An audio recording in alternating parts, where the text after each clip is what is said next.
بندہ نیک کون ہوتا ہے؟ جس کی تنہائی نیک ہوتی ہے، جو اکیلے میں نیک ہوتا ہے۔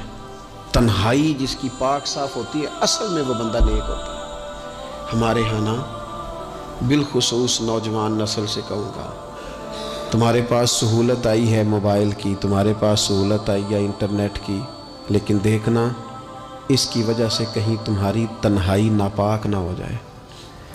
دیکھنا اس کی وجہ سے کہیں تمہارا وہ اکیلے میں جو تمہارا رب رسول سے رشتہ جڑنا چاہیے تھا، سجدے کا نور ہونا چاہیے تھا، اچھی منصوبہ بندی کرنی چاہیے تھی، وہ میلا کچیلا نہ ہو جائے۔ تنہائی جس بندے کی پاک ہوتی ہے وہ نیک ہوتا ہے۔ محفل میں تو ساری اچھی اچھی باتیں کرتے ہیں، محفل میں تو سارے لوگ ہی نیک ہوتے ہیں۔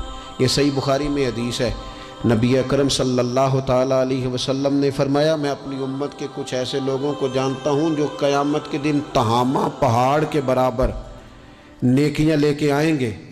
تہامہ پہاڑ تھا ایک بڑا سفید رنگ کا، اس پہاڑ کے برابر وہ نیکیاں لے کے آئیں گے، لیکن فرمایا اللہ تعالیٰ ان کی نیکیوں کو ہوا میں اڑا دے گا۔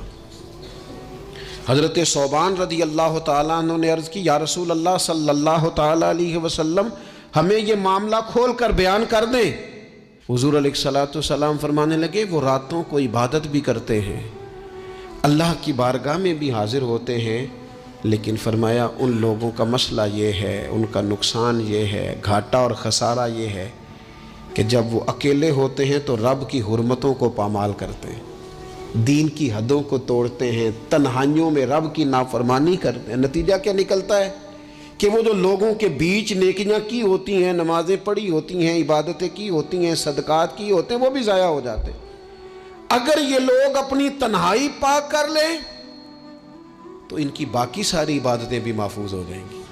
اپنی تنہائی پر توجہ دیں، اپنی بالخصوص نوجوانوں، میری آپ سے بڑی درد مندانہ اپیل ہے، اپنی تنہائی میں نا رب کی بارگاہ میں حاضر ہو، اچھے ارادے کرو، اچھی منصوبہ بندی کرو، لمبی دعائیں مانگو۔